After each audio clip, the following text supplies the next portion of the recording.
To Jack Tumo, ambassador, who's a former ACK commissioner, in just a short while. But let's go to Limuru and to what the sensitization campaign for peaceful elections organized by the Ecumenical Consortium of Christian Denominations. Church leaders meeting there say they will continue to create awareness on the need for peaceful elections, urging Kenyans to avoid any provocation to violence. The leaders have also challenged contestants of various elective seats in the forthcoming general elections to follow the law in resolving grievances that could arise from the process. Let's listen to what is being said. The clergy and elders were facilitated to have safe space to engage in free and open intra and ethnic discussions in which they identified the specific interests of each community in the 2017 general elections. The participants also identified strategies and specific activities they will engage in at the constituency level so as to secure the elections.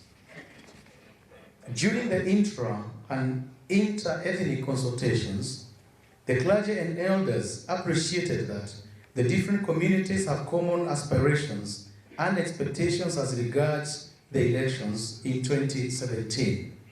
Overall, the main desire by the residents of Nairobi County is peaceful, credible, free and fair elections that will result in the election of responsible, value-based leaders. This will lead to good governance marked by integrity and accountability, as well as equitable, merit-based distribution of resources and development.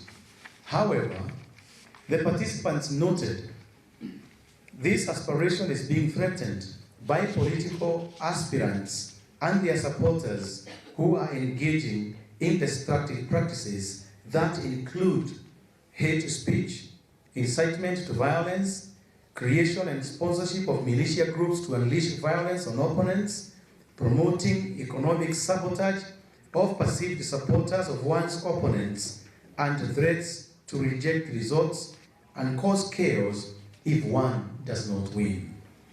The forum also recognized that the general election itself is facing various challenges that could rob it of credibility and thus render the results unacceptable.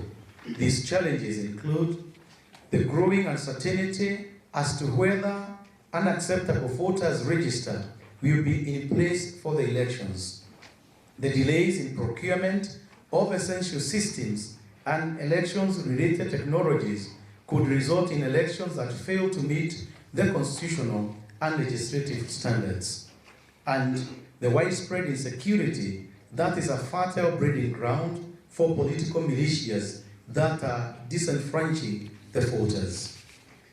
The interventions that were identified in this forum, leading from the history of Kenya, it is the individual citizens. All right, church leaders, they're gathering in Limuru calling for peaceful elections.